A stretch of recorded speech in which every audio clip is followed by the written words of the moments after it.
इंसान बहुत समय से एक जवाब की तलाश में है। क्या वक्त में पीछे जाया जा सकता है? क्या कोई इंसान भूतकाल या भविष्य में सफर कर सकता है? ये सवाल न सिर्फ साइंस फिक्शन फिल्मों का हिस्सा रहा है, बल्कि दुनिया के सबसे बड़े साइंटिस्ट ने भी इस पर रिसर्च की है। अल्बर्ट आइंस्टाइन, जिनकी गिनती दुनिया के सबसे समझदार इंसानों में होती है, उन्होंने टाइम के बारे में जो थ्योरी दी थी, उसे हम थ्योरी ऑफ रिलेटिविटी कहते हैं।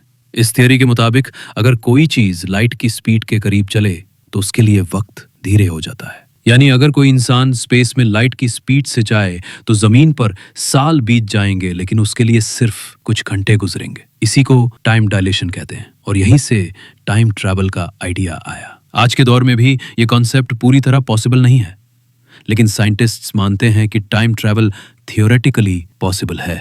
लेकिन अब सोचिए, अगर ये बात आज के साइंटिस्ट समझ रहे हैं तो 1400 साल पहले बिना किसी टेक्नोलॉजी के ऐसा कोई कंसेप्ट कुरान में आ जाए तो क्या ये इंसानी दिमाग से मुमकिन था? कुरान पाक की सूरा काहफ में एक बेहद दिलचस्प और सोचने पर मजबूर कर देने वाला वाकया मिलता है। अस्हाबे कहफ यानी गार के लोग।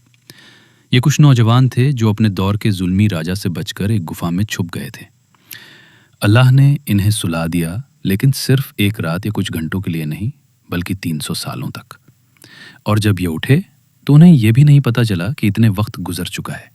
वो आपस में पूछने लगे, हम कितना सोए होंगे? किसी ने कहा, शायद एक दिन से भी कम। लेकिन असलियत ये थी कि 300 साल बीत चुके थे। अब सोचिए, इंसान का जिस्म 300 साल तक न मिटा और न बूढ़ा हुआ। उन्हें न भूख लगी न प्यास, और जब उठे तो ऐसे जैसे अभी अभी सोए थे। क्या ये टाइम ट्रैवल नहीं है? क्योंकि उनके लिए वक्त थम सा गया था और दुनिया में सदियां गुजर चुकी थी।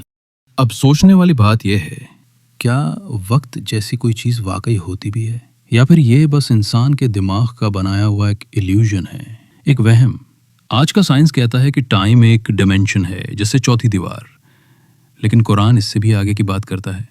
कुरान में वक्त को एक फिक्स्ड स्ट्रक्चर नहीं, बल्कि लचीली चीज बताया गया है, जो अल्लाह के हुक्म से रुक भी सकती है, तेज भी हो सकती है और मिट भी सकती है।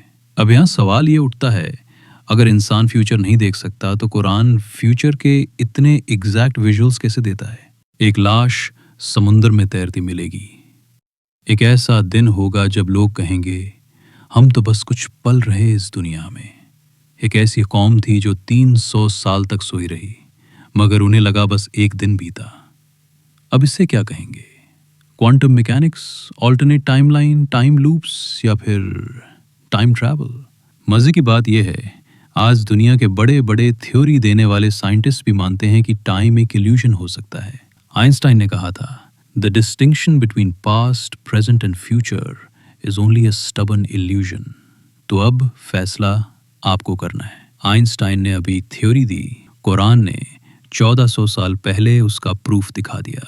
अब जरा सोचिए, अगर आप रास्ते पर चल रहे हों और अचानक आपकी आंखों के सामने सब कुछ रुक जाए, लोग चलते चलते फ्रीज हो जाए, हवा थम जाए, आवाज गायब हो जाए, तो आप क्या करेंगे? सूरह यासीन की एक आयत में अल्लाह ताला फरमाते हैं, हमने उनके आगे एक दीवार बना दी, पीछे भी एक दीवार, और उनकी आंखों पर पर्दा डाल दिया, तो वो देख ही नहीं सकते।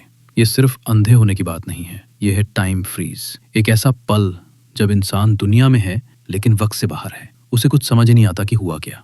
आज साईफाई मूवीज इसे कहते हैं टेम्परल फ्रीज, माइंड ट्रैप और डायमेंशनल शिफ्ट, लेकिन कुरान ने इसे स्पिरिचुअल ट्रूथ के रूप में पेश किया, एक पनिशमेंट भी और एक सिस्टम भी। अब सोचिए, ये किसके बस में हो सकता है? क्या इंसान वक्त को मैनिपुलेट कर सकता है, या सिर्फ वही कर सकता है जिसका इल्म वक्त से भी आगे का है? अब सबसे बड़ा सवाल, अगर ये सब बस बातें हैं तो फिर ये बातें एक ऐसी किताब में 1400 साल पहले कैसे आ गईं, जिसे कोई यूनिवर्सिटी ट्रेन साइंटिस्ट ने नहीं लिखा, बल्कि उसे लिखा जिसने कभी कलम भी नहीं पकड़ी थी? क्या ये कोइंसिडेंस है, या फिर क्या ये वो इल्म है जो हमारी साइंस से बहुत आगे है? और अगर ये सच है तो फिर सवाल ये नहीं रह जाता कि टाइम ट्रैवल पॉसिबल है या नहीं। सवाल ये उठता है कि क्या आज भी इंसान इतना अंधा है कि वक्त उसके सामने थम जाए और उसे एहसास भी ना हो?